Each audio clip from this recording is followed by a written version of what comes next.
Hello there. Ed's here. There he is. Hi. Welcome to our virtual tasting video here at Old North State Winery. We're down here in the dungeon. Some of the lights are out, so it might be a little dark, but hey, we gotta do what we gotta do. It feels like 2 in the morning with this lighting. Yeah. But it's actually mid-afternoon. Yeah, late afternoon, but still. Although it would certainly be possible to find us drinking at this hour of 2 a.m. Doesn't matter. Yeah. I think we're... But I mean, it is disorienting. If you spend too much time in the cellar, you never know It's true. what time it is, what day it is, what the weather. I mean, I would think this would be like a place that you send people to go insane. Yeah, that explains why Tyler's crazy. That's a great point. Just kidding, Tyler. We know you're not crazy Because about. of He's that. crazy about wine. Thank This is we're in our winemaker's barrel room doing our video. We do a Thursday night tasting where we taste 4 wines from around the world. Of course, we make our own wine, but we think it's important for the whole world to understand why Yadkin Valley is special by highlighting why all these different regions around the world are special. And that helps frame what we're doing here in the Yadkin Valley. We do it every Thursday night at 6 p.m. If you can be here, we'd love to have you. We taste 4 wines. Chef Chris does food pairings to go along with it. We have a very social, interactive crowd. And, what can I say? It's a lot of fun. It I is look a lot forward of to fun, it every and- single week. And especially here lately, a lot of our regulars are traveling. It's summertime, so we're seeing a lot of new timers. That's true, yeah. We're getting a lot of new pull from the community, and we really appreciate that. All you B&Bs out there. Yeah, thank you for and- sending these and- folks, and and- it's great to hear their feedback. When you have people coming in for the night and from other towns and regions, and they come and do the Thursday night tasting with Ed, and it's just great to hear their feedback and how great it is to have a program like this you've put together. It's really exciting. That was really great. We had a gentleman 2 weeks ago come in. He was just here for the weekend. He was staying at the Andy Griffith Childhood Home as a B&B kind of thing now. And he found out about us. He was here for 3 nights. He was here all 3 nights. He did the Thursday night tasting, had dinner, and then did the chef's We table. squeezed him in Saturday. the chef's table. The chef's table was booked, but we got him in. Somebody from the great state of Oklahoma who loves wine dinners. We're going to make that happen. Yeah, he says back home that's what he'd be doing anyway. Mhm. So it worked out great for him. And I guess we'll start seeing people from Oklahoma, more Oklahoma. I hope more. so. Yeah, that happened when we had a couple show up from Miami, and then just a few months later, here comes some Here other comes people their from friends, Miami. yeah. Then they said, you need to go up to Mount Airy, North Carolina. So wine is a joyous thing. It gets people moving and experiencing, and that's really what we're all about. But what can I say? If you're not tasting these wines, you should be. So if you want to get involved, just RSVP, and we would love to get you set up with a take-home package of 2 full bottles of wine and the tasting, the pairing foods to go with it. And then Value of the century. that's right, and you can watch. We don't make money on it, but we're hoping that it will help you kind of come back to us and spend a little money later. So, with that being said, let's talk about the wines for this week. And we never replicate wines. I just want to be clear that, so we're always learning, we're always trying new things. This is from Barossa. This is a GSM. And so, a lot of people don't realize, well, first of all, just to be clear, GSM is the traditional 3 grapes that are blended in the southern Rhone, or basically most of southern France, but the Rhone's really known for it. Grenache, Syrah, Mourvedre. And this is also a very popular thing to do in Australia and California. So you'll hear them say GSMs. It's really a tip of the cap to that style, that place in the world that does it and does it so well. But this is going to give you a little bit, it's terroir driven, meaning where it's from. It's still those 3 grapes blended, different ratios of whoever makes them. There's always a different ratio. And the French make them different every year Oh, as yeah, well. I mean, absolutely. they let the vintage speak, so it's not a formula per se. Absolutely, you're absolutely. And blending is a tricky thing. It is not an absolute thing. So you can't say, if I put 1% of something into a blend, it's going to change it just 1%. It can change it dramatically or not change it at all. So there's a real art to blending. And there's a necessity for it as well. Like Chef Chris was saying, if you have a grape that had a flaw in it, you need to have more of something else to fill in that gap. So whatever it may be, if it's color or alcohol content or acidity, all these things can be balanced out with other grapes. It's a beautiful thing. I think people like get attached to a label on a wine, and God knows I do. And I'm sure a lot of people do, but the winemaker in these, they have to be really engaged and focused, because all the things that affect a vintage, the rain, the lack thereof, the heat, all these things change every year. You're like, oh, we had a great Syrah, and then this year it's different. So that's where the blending, they have to understand how it's going to evolve in the bottle. And what I always like to tell people about, you're not drinking a label, you're drinking a moment in time. And I think that's what's so wonderful about drinking wine every day of your life, when you keep visiting new vintages and you can remind yourself, well, that last year was so different and this and that. I mean, it's such a wonderful thing to do when you're drinking, and it's also a great testament to great programs that continue to put out great wines that are different every year because they understand these things. Absolutely, Chef. That's well said, and it is a testament for sure. So this GSM is called Miss Harry, and so it's kind of that is a proprietary name. We see that with different wines. Like one comes to mind is the Prisoner. It's a name of a wine, and everybody knows it. But it's not. It's more of like a trademark name, and that's kind of cool. That's kind of modern.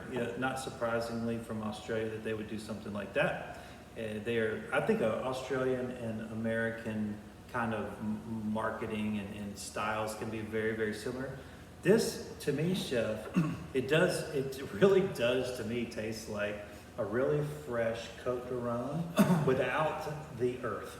It's not as dry. Completely agree. It's more of a fruit forward, I think, and correct me if I'm wrong here. Obviously, I think in this area of Barossa, you're getting a lot more sun, and so you're going to get riper fruit than this more sun-drenched grape. This is on the label now. It says 14%. No. But I would venture to say it's probably more, and that's okay. Because it's not what I would consider alcoholic. It doesn't show it, but you know it if you've had a lot of wines. This is a very adult beverage, right? This will wake you up after dinner. It has dryness. I just don't think it has the tannins of a Rhone wine in a good way, because we love Australians love the French variety. We've been geeking out on South Africa, who do so many French varietals, but Australians are doing it. I mean, I think they're one of the only places that does cooked roti and things like that. I mean, they do. They really honor the cool French tradition in their wine style. Now, of course, not everybody in Australia, but all the big dogs really, really do. And I just think it's so much fun trying their style, because we drink so much French wine and we love French wine. And so when you're trying a French style in another hemisphere, really, it's so cool to see how the soil and wind and sun, changes these grapes we adore so much. And they're always brighter. Do you think the kangaroos have anything to do with it? I think they like to steal the grapes. Yeah, we gotta watch out for that. So we have deer problems. They have kangaroos. Yeah. Well, this, of course, this is a big, juicy red that I think most of our regular clientele will absolutely love it. They're gonna love it. Well balanced. And it's a big, fruity, alcohol-driven, delicious wine, but it's also, I would consider this a summertime red. It is. It's rooted though. I mean, it's not like you're thinking of a Turley's Inn kind of juicy big. I mean, it is a very drinkable, very approachable. I mean, it has a baseline But I mean, the fruit is just so fun on this. All over though. I mean, I can see us drinking this around the grill. outside. Absolutely. I mean, it wouldn't, at 90 degrees, not a problem. And it has good acidity in it, so you know there's a I'm not gonna say it's refreshing, but there is a sense of, you know, you want to keep drinking it kind of thing. Kinda I like think that's us. You know, it doesn't slow you. It could very well be just that's who we are as a person.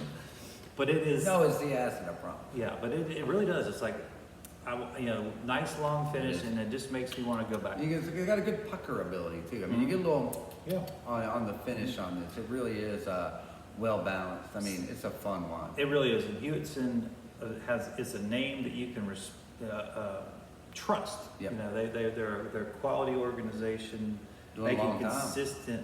consistent food and or wines rather. And I can tell you this, it is a Wildman import, and you know, we look at importers.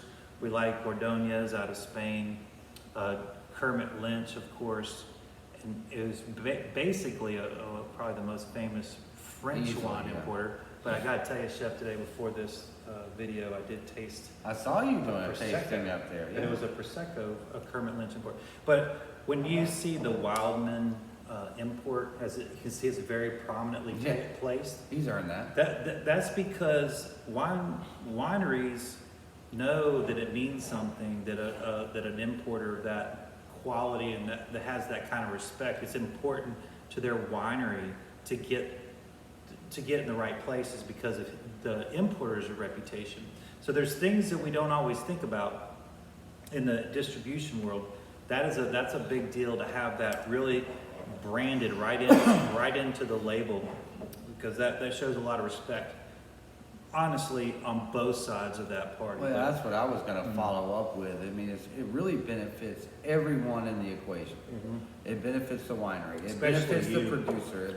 Especially the customer. Yeah. In this world of endless choices and endless disappointments, if you ask me, Sure. to be able to see that bright light of confidence on a label, I mean, it's to everyone's benefit. Yeah, and of course, you know, Australia doesn't have regions that are defined by what grapes they have to grow, or styles that they have to follow, just like the United States. It's all freedom.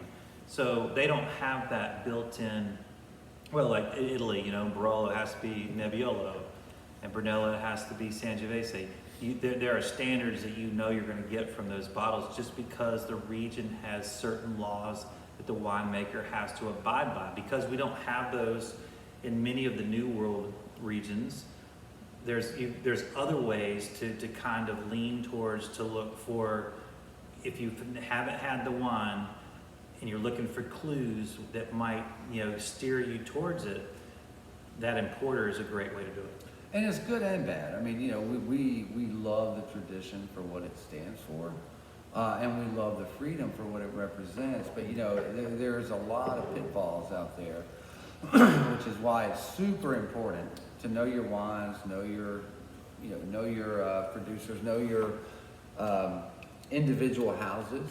And so I think that's another reason these Thursday nights that you do are so important, because there's so much bad wine out there, you wouldn't believe it. I mean, like, not borderline.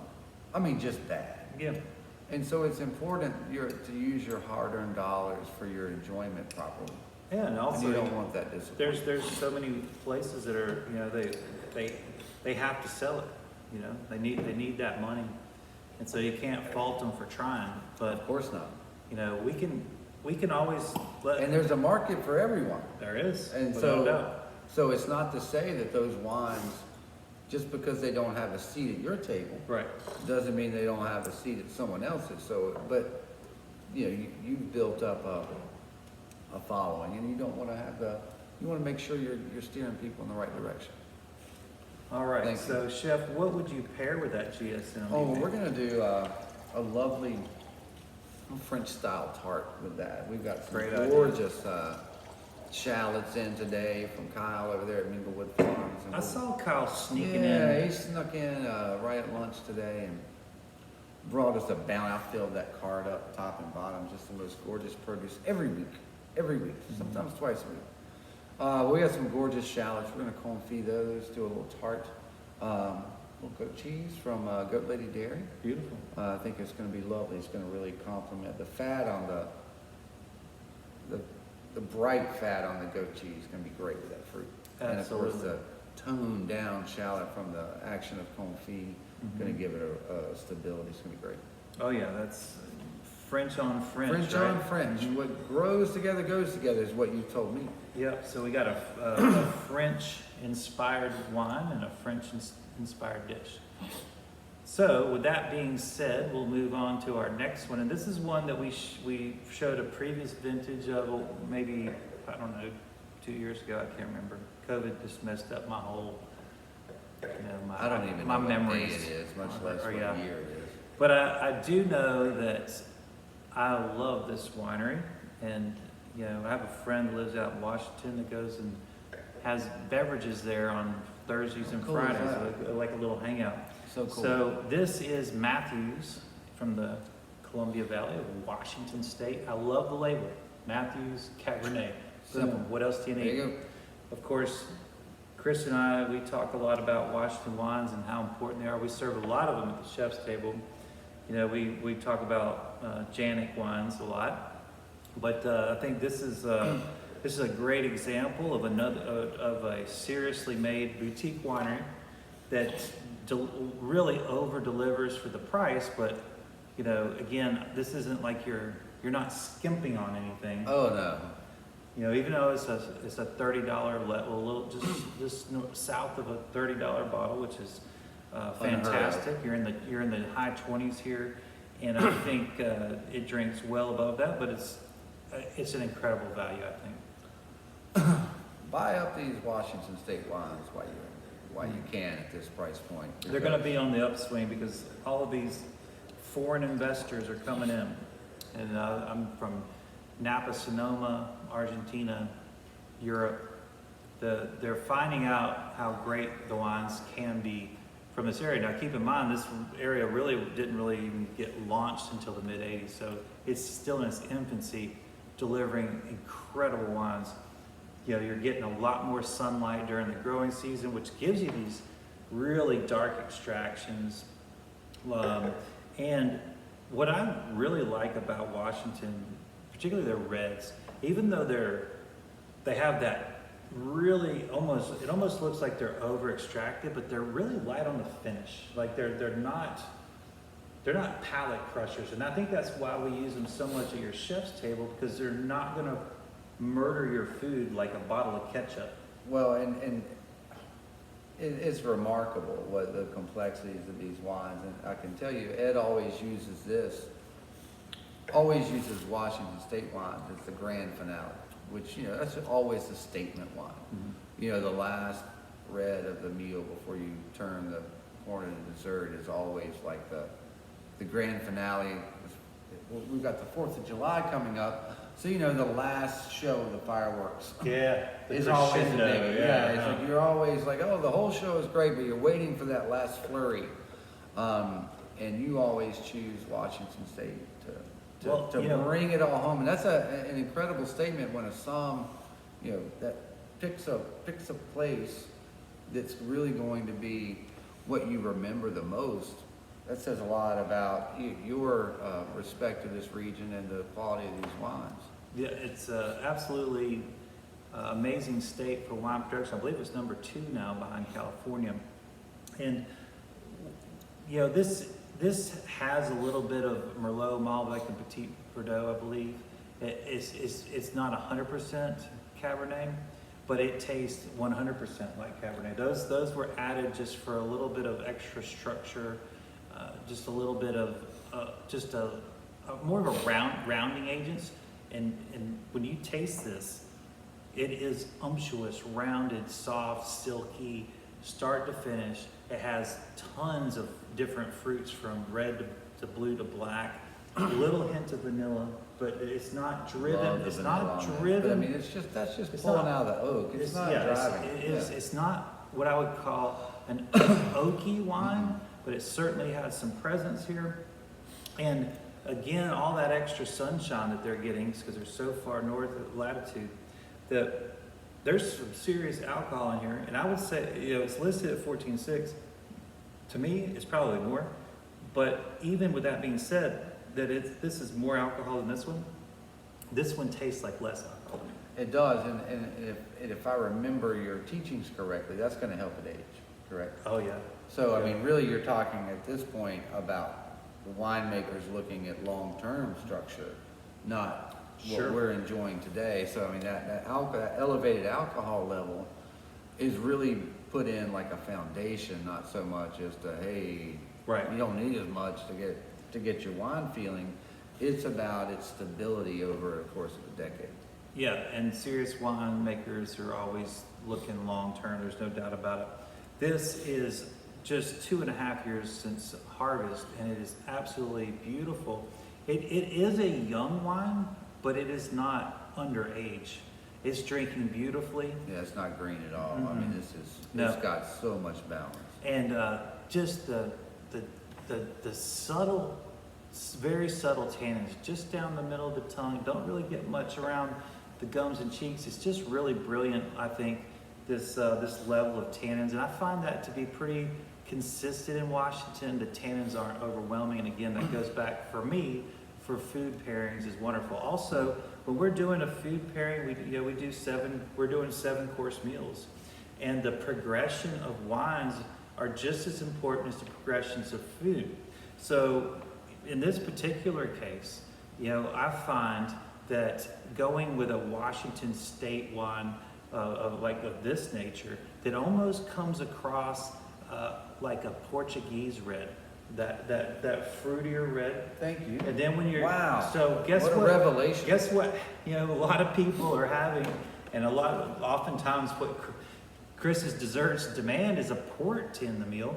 If you're going from a wine that's approaching that style, it just makes such a nice transition, because I'll be honest with you, by the time we are on the 6th course, this wine right here isn't getting slugged. I mean, most people are not finishing it. So and they're eating it with the richest course of the night as well. Right. So you're really dialed in. There's still wine in their glass, and then you come and put that port glass with it, with their dessert, and they're kind of having those two together with dessert. To me, it helps tie the meal, the courses together, in addition to the food complement. So there's a little bit. What a great look into that crazy brain of yours. There's some layers going on there, but Chef Chris and I, we get on these kicks for certain areas, and Washington has certainly been one that we've. I don't know if deservedly is it so. beat a dead horse level yet? No, no, it's not. It's really but, not. I mean, it's deserved this, and I'll tell you one last little thing. This is a bloomer. Mm-hmm. So when you open this, try not to go too deep into it early. Mm-hmm. Try to let it breathe. Try to let it sit, because for such a wine that's still kind of, we talked about it not feeling young, but it is wound up. I mean, and even in the 10 minutes we've had this, it's already changed tremendously in the glass. Yep. And I think that's true of the Janik wines too. I mean, the Washington wines, of course, these are all quality producers too. Yeah. But the Bernard Griffins, I thought, that's Washington. They really open up beautifully. So even like, if there's 2 of you, get out 4 glasses. Pour 2, set them up, and enjoy yourself. I mean, and just watch the evolution in the glass. Those Chateau Ste. Michelle, they're higher tier stuff. I'm not dissing on their entry level stuff, because it's great. But when you get into their higher end stuff, they do benefit from some little time in the air. But I read an article about them this week. They have so many areas that they are consolidating and selling off some property, because they have some hubs. Right.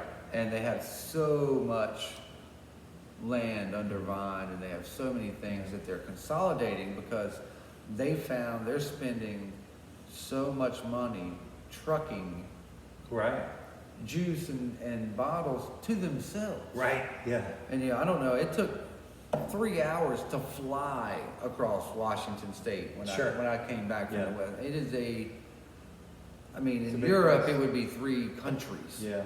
And so they found, they're like, of course, everybody's worried about their carbon footprint now too. Sure. But they're like, you know, we spend more money trucking our own wine to ourselves Mhm. than we would selling this property and consolidating. Right. And that's what they're Yeah. they're starting to do. And I thought that was fascinating. I feel that like they have so many properties, so many vineyards, Yeah. that they're a whole ecosystem to themselves. Oh, yeah. And normally you rely on somebody else, a distributor. They're so big, they're their own distributor. They recently sold for about $2 billion, I believe, and I think an investment group bought them. They did. It was like which a- was it was probably a a team. very that would make sense if an investment group had it. They're going to start looking at those numbers and Well, figuring it out. they have the time. That's right. That's what they do for a living. And that's what you see on they these small micro-analyze companies.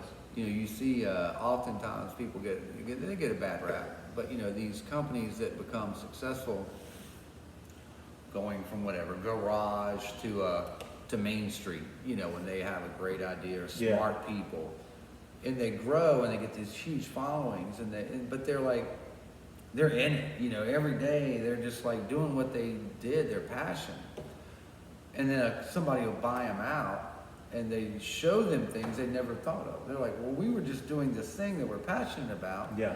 And these groups come in and go, well, that's great, and that's why we love you, but like the peripheral numbers and how you do, I mean, Yeah. so it's good and bad, but I mean, Absolutely. I'm sure it becomes more, and you know, it's a good thing if you become more profitable without Sure. losing your soul, Right. because the employees make more money, you can, you know, all the benefits you have. I'm sure there's lots of scenarios where it's just blood greed and it's not a good situation, but I don't think that's a winery thing. I think that's more like a box store kind of situation. Sure. Yeah. But anytime, and you heard about, remember all that drama when one of those beer conglomerates bought Wicked Weed. Yeah. And everybody said, this is the end of the world. Oh, I'm yeah. like, and like all the people who worked at Wicked Weed, it's like, are you kidding me? We're gonna get a paycheck. Yeah, and they're bigger and Because bigger and we've bigger. been growing, we've been making beer and pour. And And like everybody who buys our beer has this cult following, and they're like, we're doing the work, and can I borrow some money for the power bill? right, and they're literally one of the most famous breweries in the world. They're rock star status, but they don't have rock star money.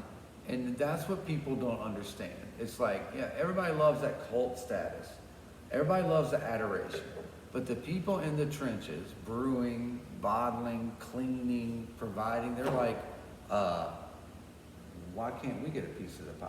Like these rich people buying our beer, telling us to stay poor. And then it was Devil's Backbone right Devil's after that, Backbone right which is after my that. favorite Virginia brewery. Outstanding brewery, great that Vienna light, lager. especially the Vienna and the Kolsch. Love I it. mean, they make great light beers. Yeah, that 8-point IPA. I didn't know. Oh, yeah, that's wonderful. Well, I've never had anything from them I didn't enjoy. But that was- I love their signature light beers. It has not hurt them at all. Of course not. It lifts them up.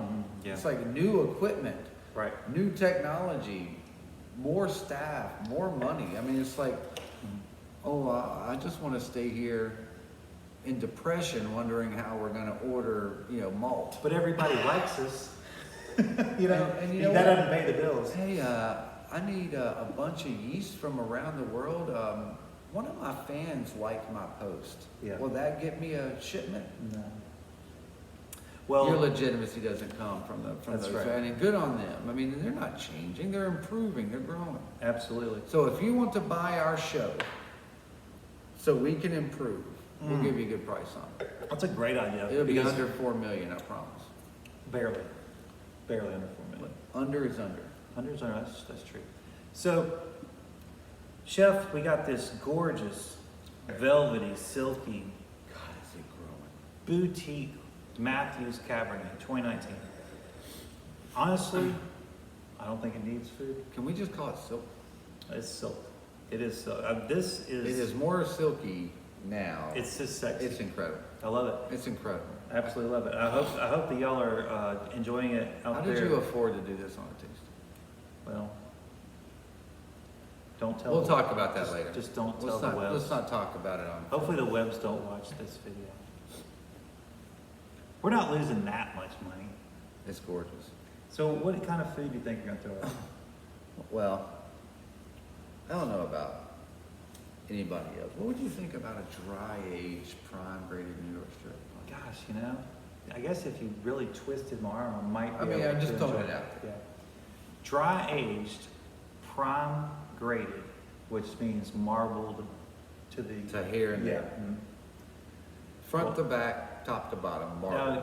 Now, Chef, you just had a financial inquiry about how can we offer this wine? How can we offer that? You think I'm gonna let you shut me off like this? Shut me out? I got this amazing Jeez. wine. What kind of crackers Talk you serving? about- talk What kind of about- crackers you serving, chef? The one-upsmanship here is at a new level. You well, mean the complimentary? yes, yes. I only want to compliment your wines. Cheers to that. Well, lucky for you guys. Mm-hmm. I'm not serving crackers to the queen. All right? Yeah, yeah. I'm not. Well, that's and Chef, I think you don't even have to have any accompaniment to that. But You I'm don't. Sure, but I'm sure you will. You don't. I mean, it's like, I'm gonna throw something on there, but who cares? Yeah, I mean, no. once you start drinking this, and would you please promise me to leave some to bloom for at least 15 minutes? That's- You're not gonna believe it. That's the request out The there, folks. change in the texture and the silk on this is remarkable. So please do that for me if you don't do anything, and if a ghost gets me, avenge me. Those are my only two requests in life. I will In an open bar at my funeral. Oh, well, of course. Well, we have covered two beautiful wines, one from Australia, Gorgeous. one from Washington State.